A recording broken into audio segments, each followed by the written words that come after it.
How's it going, everyone? Bass here. So the final Friday injury report designation just came out for the Green Bay Packers for their upcoming game against the Pittsburgh Steelers. So I just wanted to go over that with you guys real quick. There's definitely a few important players on this list that will definitely affect the Green Bay Packers game plan and how they play on Sunday, one of which being Chris Barnes. Obviously, he left last game against the San Francisco 49ers with a concussion, never came back. This week, he didn't participate Wednesday, and then he was limited the last 2 days. He is questionable, so he still might go. But if Chris Barnes doesn't go, I'm actually pretty confident in Oren Burks. I thought he played really well against the San Francisco 49ers. You know, he had that 78.0 PFF grade in 25 snaps. Now, on the other hand, Ty Summers was the worst graded Packer when he had to come play snaps. He graded out with a 26.7. But if Burks does indeed have to get the start here over Chris Barnes, if Chris Barnes can't go, I am comfortable, like I said, comfortable with that. Our other linebacker, Devondre Campbell's been very, very solid, a very underrated signing this year. So if that happens, I'm okay with that.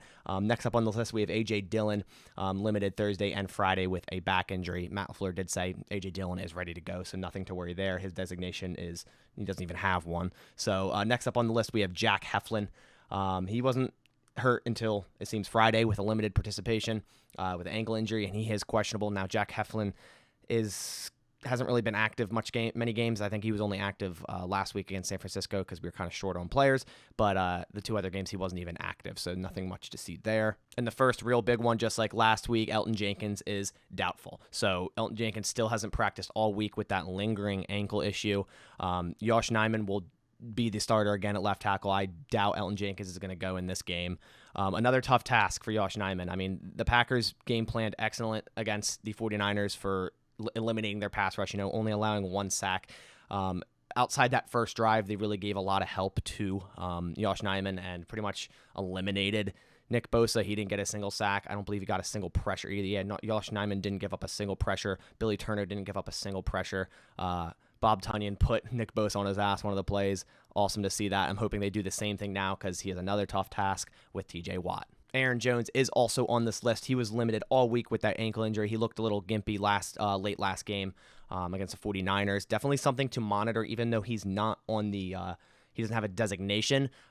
If he has a kind of a tender ankle, they might throw A.J. Dillon out there more, and obviously A.J. Dillon's also on this injury report, so maybe we should expect to see some Kylan Hill as well. Now, another doubtful player is Kevin King. He was out last week with, I believe, an illness. Now it says concussion. Didn't participate any day this week, so my guess is he's definitely not going to play, even though it says doubtful. I mean, he's just not going to play.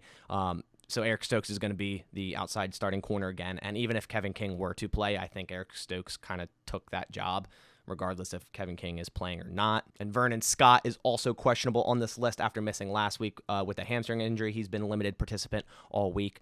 Backup safety there. So if he doesn't go, expect Henry Black to get the snaps again. I think Henry Black only had like 17 snaps last week in Vernon Scott's absence, so not that real big of a deal if Vernon Scott can't go. So the only player on this list that is officially ruled out is wide receiver Marquez Valdes-Scantling. This will definitely throw a fork in the Packers' game plan, losing their primary deep threat here.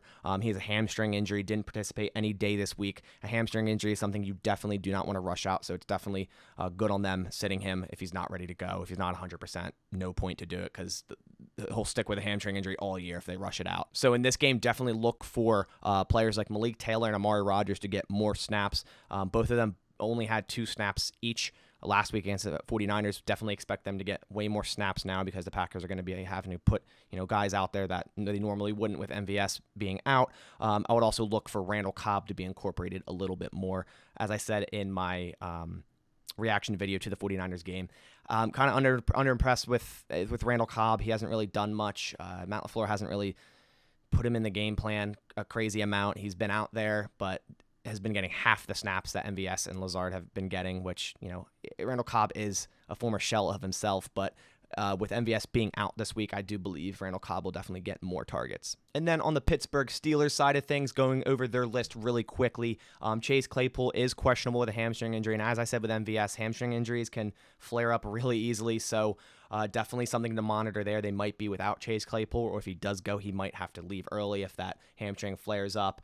2 guys they have out, or they have 3 guys out. They have Rashad Coward, offensive lineman with an ankle injury, Carlo Davis, defensive tackle with a knee injury, and Okafor, an offensive lineman, with a concussion. Big Ben is a full participant with that pectoral injury. He's obviously going to go, as is Juju Smith-Schuster with the ribs injury. He is a full participant on Friday, and he has no injury designation. And then finally, TJ Watt is a full participant on Thursday and Friday, so definitely something that the Packers are going to have to give help to Josh Nijman there on the edge, because TJ Watt is definitely a disruptive player, and you do not want him to start wrecking the game and hitting Aaron Rodgers, because that will put our offense on its back. And I want to see what they did. I want to see them do what they did last week and just throw a tight end, throw a wide receiver, chip block on TJ Watt almost every day or every play, and just try to eliminate him out of the game. So that about does it for this quick injury update. I will be going live for this game, so definitely try to come by my YouTube channel and stop on by. So on that note, I'll catch you all in the next one, and as always, go Pack Go.